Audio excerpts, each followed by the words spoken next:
Hello दोस्तों आप सबका आपके अपने चैनल में स्वागत है। आज हम बात करेंगे एक कहानी की जिसका नाम है अनोखा रिश्ता। ऑफिस की कैंटीन में बैठकर दो लोग बातें कर रहे थे। अरे यार, ये क्या हो गया है अरुणा को? क्यों आजकल वो इतना एरोगेंट बिहेव करती है? पता नहीं क्या समझती है अपने आप को। मैंने कुछ कहा तो कहने लगी, अपने काम से काम रखो। अपने कलीग के साथ बात करने का यह कोई तरीका है? पहले आदमी ने कहा, अरे भाई, लगता है तुम्हें पता नहीं कि 2 महीने पहले ही तो उसका तलाक हुआ है। डिप्रेशन में होंगी बेचारी, इसीलिए ऐसा बर्ताव करती होंगी। दूसरे आदमी ने कहा, बेचारी और वो बेचारा तो उसका पति होगा। अच्छा हुआ जो उससे अलग हो गया। पहले आदमी ने अपनी भड़ास निकालते हुए कहा। इन कड़वी बातों को सुनने वाले यह 2 आदमी ही नहीं थे। उनसे कुछ ही दूर दूसरी कुर्सी पर बैठी खुद अरुणा भी इनकी नीम सी कड़वी बातों को सुन पा रही थी। अरुणा हर दिन अपने अतीत को भुलाने की कोशिश करती रहती थी, लेकिन उसके आसपास रहने वाले लोग इस तरह की बातों से उसे हमेशा अतीत में धकेल देते थे। कारण चाहे जो भी हो, अरुणा ने अपने पति से अलग होने में ही अपनी और उसकी पति की भलाई समझी थी।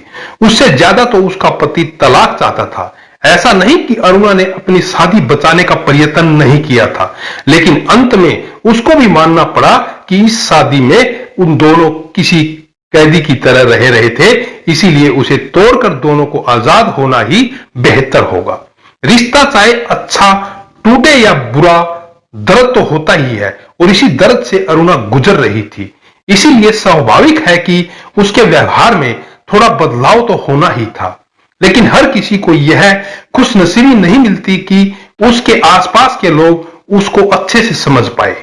अरुणा के ऑफिस के लोग और खासकर उसकी बॉस भी कुछ इसी तरह के लोगों में से थी।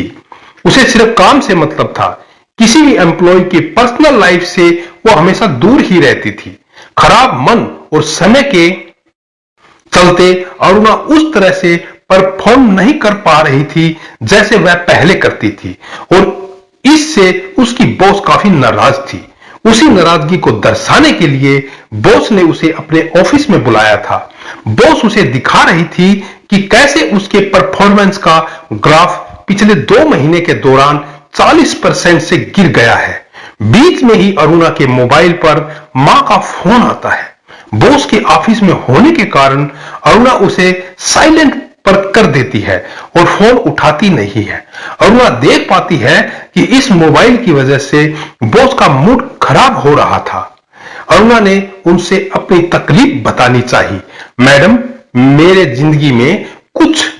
बॉस बीच में ही बोल पड़ी, हाँ, मुझे पता है तुम्हारा तलाक हुआ है, लेकिन तुम भी अच्छी तरह से जानती हो मुझे यह बिल्कुल पसंद नहीं कि कोई अपनी पर्सनल लाइफ को प्रोफेशनल लाइफ में लेकर आए। बॉस अपनी बात पूरी कर पाए उससे पहले ही अरुणा का मोबाइल फिर से बजा, और इस बार शायद जरूरी काम हो सकता है। सोचकर अरुणा ने फोन को रिसीव कर लिया। मैडम से एक्सक्यूज मी कहते हुए साइड में जाकर धीमी आवाज में मां से कहने लगी, मां, मैं बॉस के साथ मीटिंग में हूं, 10 मिनट में आपको कॉल करती हूं। तभी मां दूसरी तरफ से बड़ी मुश्किल से बोल पाई।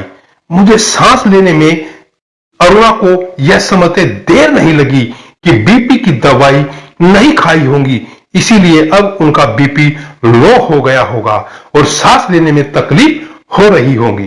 पहले ही गुस्से में बैठी बॉस अरुणा को अपने अनप्रोफेशनल बर्ताव के लिए खरी खोटी सुना रही थी, और ऊपर से ऐसी परिस्थिति कि अरुणा को इस मीटिंग को तुरंत छोड़कर जाना पड़े।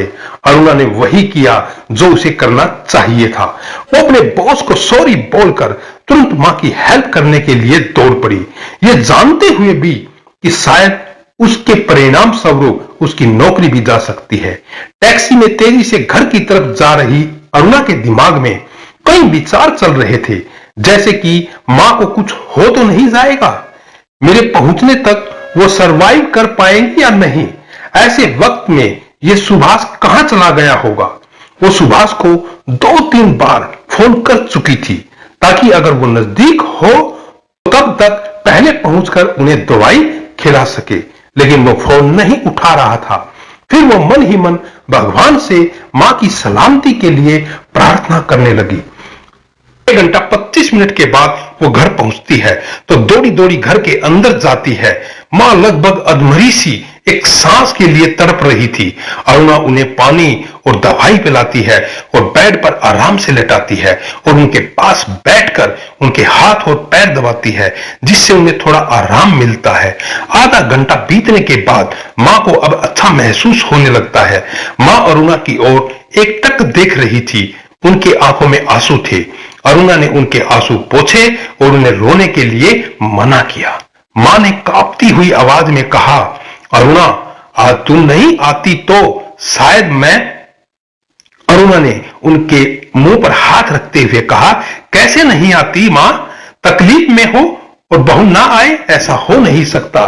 भला अरुणा, तुम बिल्कुल नहीं बदली। तुम अभी भी वैसी हो जैसी पहले थी। मैं सोचती थी तलाक के बाद सब बदल जाएगा। मां ने अपने मन की बात अरुणा को बताई। अरुणा ने कहा, मैं बदल जाऊंगी ऐसा कभी मत सोचना मां, क्योंकि मेरा तलाक आपके बेटे से हुआ है, आपसे नहीं। और हां, जब भी जरूरत पड़े आपके एक कॉल पर मैं हमेशा आपके लिए हाजिर रहूंगी। तब तक सुभाष भी ऑफिस से घर लौट आया था। मां को बेड पर और साथ में अरुणा को देख सुभाष जल्दी से दौड़कर उनके पास आया। मां को क्या हुआ इसके बारे में पूछने लगा। अरुणा ने सारी बात सुभाष को बताई और मां को खाना खिलाकर दवाई देने के लिए कहकर जाने लगी।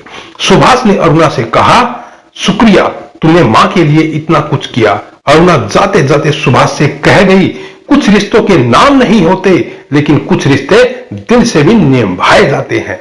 दोस्तों, आज की ये कहानी अनोखा रिश्ता आपको कैसी लगी? अगर अच्छी लगी है तो आप अपने इस चैनल को सब्सक्राइब करना, वीडियो को लाइक करना, शेयर करना और कमेंट करके जरूर बताना दोस्तों।